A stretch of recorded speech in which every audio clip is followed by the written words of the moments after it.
کر جاتے ہیں۔ میرے عزیز دوستوں اور بزرگوں، میں راجپوت بھائیوں کو بھی سلام کرتا ہوں کہ وہ متحد ہیں، وہ جانتے ہیں کہ سیاسی طاقت سے کیا کچھ حاصل کیا جا سکتا ہے۔ 6% ہے راجستھان میں اور 17 ودھائک ان کر جیت کر جاتے ہیں۔ میرے عزیز دوستوں اور بزرگوں، ناانصافی کی داستان یہاں پر ختم نہیں ہوتی ہے۔ راجستھان میں جو اقلیتوں کا السنکھیک سماج کی منسٹری کا بجٹ ہے وہ صرف 98 کروڑ ہے۔ اس میں مسلمان بھی شامل ہیں، عیسائی شامل ہیں، ہمارے جین بھائی شامل ہیں، سکھ شامل ہیں، اور آپ کو جان کر حیرت ہوگی کہ 62 لاکھ کی آبادی راجستھان میں ہے۔ میں جس بھائی صاحب ابھی رک جائیے تھوڑی دیر، چھوڑ دیجئے، جہاں دیکھیں، کسی کو ڈسٹرب مت کریے، اتنی دیر سے کھڑے ہیں۔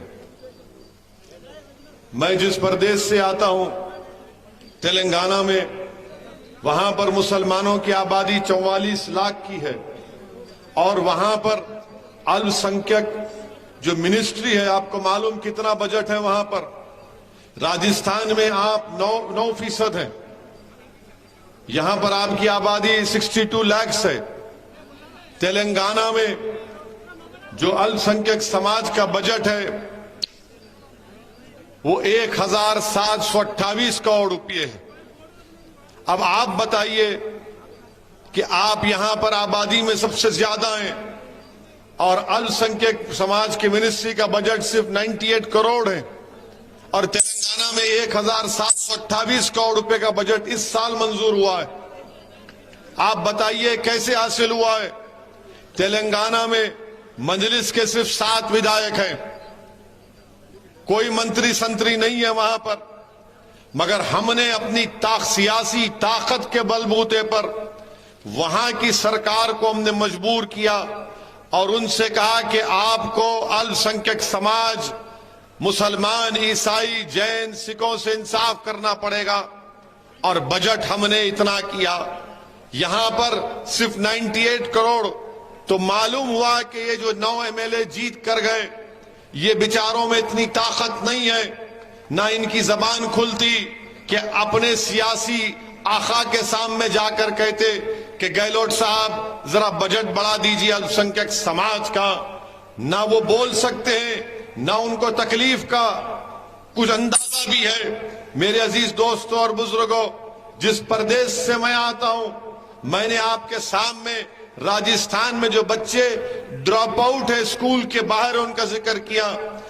تلنگانہ پردیش میں ہم نے آج 7 سال پہلے تلنگانہ کی حکومت کے چیف مکھیہ منتری کے سامنے بیٹھ کر ہم نے کہا کہ مسلمانوں کی شکشا کے لیے آپ کو کام کرنا پڑے گا، اور آج آپ دیکھیں گے تو تلنگانہ میں 60,000 مسلم بچے اور بچیاں ریزیڈینشل سکول میں پڑھتے ہیں سرکار کے، جس میں ان کو ایک پیسہ دینا نہیں پڑتا۔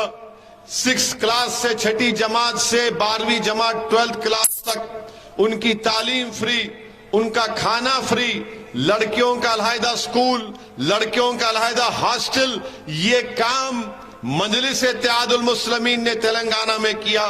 کیا یہ کام راجستھان میں نہیں ہو سکتا؟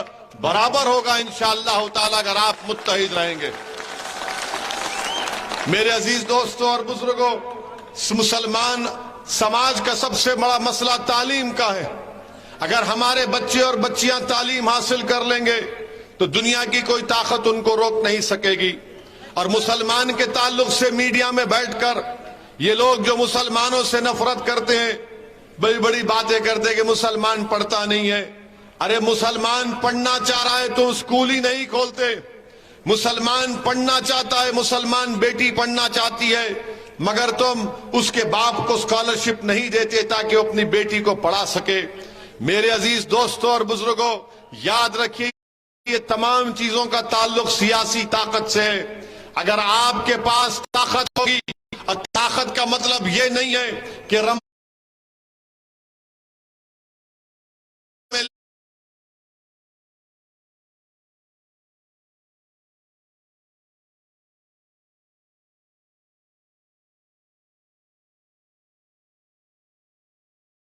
افطار کی دعوت میں کوئی منتری آ جائے، طاقت یہ نہیں ہے کہ عیدگاہ کے سامنے کوئی منتری کھڑے ہو کر ہم سے گلے ملے اور کہے عید مبارک، اور اس منتری کو یہ بھی نہیں معلوم کہ جس گھر میں وہ عید مبارک کہہ رہا ہے اس گھر میں چراغ جلانے کے لیے تیل نہیں ہوتا، یا اس بچے کو پڑھانے کے لیے پیسے نہیں ہوتے۔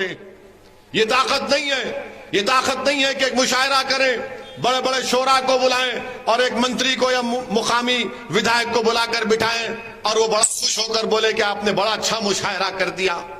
یہ طاقت نہیں ہے کہ قوالی کا پروگرام ہو جائے اور آپ قوالی میں کسی کو بلا لیں۔ طاقت یہ ہے کہ تمہارے ووٹ سے تمہارا نیتا جب ویدھان سبھا جیت کر جائے گا تو تمہارے بچوں کی تعلیم کی بات کرے گا۔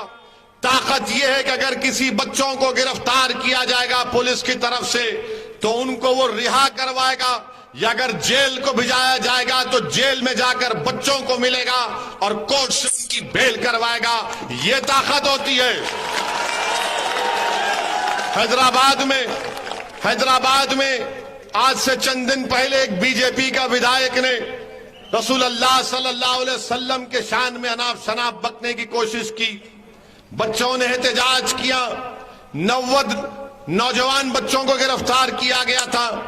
آپ فون کر کر ان سے پوچھئے، 1.5 گھنٹے کے اندر ان تمام بچوں کو میں نے اپنے گھروں کو ہم نے چھڑا کر ان گھروں کو بھجایا واپس۔ ایک گھر میں پولیس دروازے توڑ کر گھستی ہے، ہم نے وہاں کے اے سی پی ڈی سی پی کو کہا کہ غلط ہوا ہے، ان بچوں کو چھوڑو۔ صبح 2 بجے ہم نے ان بچوں کو چھڑوایا اور میڈیا کے سامنے میں نے کہا، یہ میڈیا مجھے معلوم کہ میرے کو گالی دے گا، میں نے کہا ان میڈیا کے سامنے تم فون سے مجھ سے بات کرنا۔ میں نے ان بچوں سے بات کی۔ یہ آپ کی طاقت ہوتی ہے۔ آپ کی طاقت یہ ہونی چاہیے کہ آپ کے جہاں پر دلتوں کے، الپسنکھیک سماج مسلمانوں کے یا کمزور سماج کی آبادی ہے وہاں پر ڈیولپمنٹ کا کام ہو۔ طاقت یہ ہے کہ میں بھی ایک حیدرآباد کا سانسد ہوں، میرے ایک ودھان سبھا میں 7 ودھان سبھا پر حیدرآباد کی پارلیمنٹ کی سیٹ بنتی ہے۔ ایک ودھان سبھا میں میں نے 6 مہینے پہلے 290 کروڑ کی ڈرینیج لائن کا کام شروع کروایا ہوں، صرف ایک ودھان سبھا میں۔ نہیں تھالیاں مارنے کے لیے نہیں کہہ رہا ہوں، آپ کو سوچنے کے لیے، آپ کو پیغام دے رہا ہوں کہ طاقت اس کو بولتے ہیں۔ طاقت یہ نہیں ہے کہ کوئی دولت مند ہے تو طاقت اس کے پاس نہیں ہے، طاقت یہ ہے کہ ایک سماج کے پاس طاقت آنی چاہیے۔ اور اس سماج کے پاس طاقت کب آئے گی؟ جب آپ کے پاس ایک سیاسی شعور بیدار ہوگا۔ جس طرح ہمارے جاٹ بھائیوں نے، ہمارے گجر بھائیوں نے، راجپوت بھائیوں نے ایک طاقت کا مزہ چکھ لیا، آج اس سماج کو کوئی انگلی اٹھا کر کچھ نہیں کر سکتا۔ میں ان کی طاقت کو سلام کرتا ہوں۔ میں آپ سے اپیل کرنے آیا ہوں کہ آپ اس چیزوں کو سمجھیے۔ بتائیے، راجستھان میں مسلمان سب سے غریب ہیں سماجی طور پر، تعلیمی طور پر، تو راجستھان میں جو مسلمانوں کی برادری جاتا کیونکہ آپ کی ووٹ کی اہمیت نہیں ہے۔ اگر آپ کی ووٹ کی اہمیت ہو جائے گی تو ان کو آپ کو پاس آ کر مجبوراً کہنا پڑے گا کہ بتاؤ آپ کی تکالیف کیا ہے۔ مگر الپسنکھیک سماج کو پیغام دے دیا گیا کہ تمہارا کام صرف چناؤ میں ووٹ ڈالنا ہے اور بھاجپا کو ہرانا ہے۔ یقیناً بھاجپا کو ہرائیے، یقیناً نریندر موڈی کے خلاف کھڑے ہو جائیے، مگر یاد رکھیے اس بات کو، آپ ان کے خلاف ہے تو صرف اللہ سے ہے۔ اور یاد رکھو میری اس بات کو، بی جے پی کو ہرانے کی ذمہ داری صرف راجستھان کے مسلمانوں کی نہیں ہے، 36 برادریاں ہیں تو سب برادری کی ذمہ داری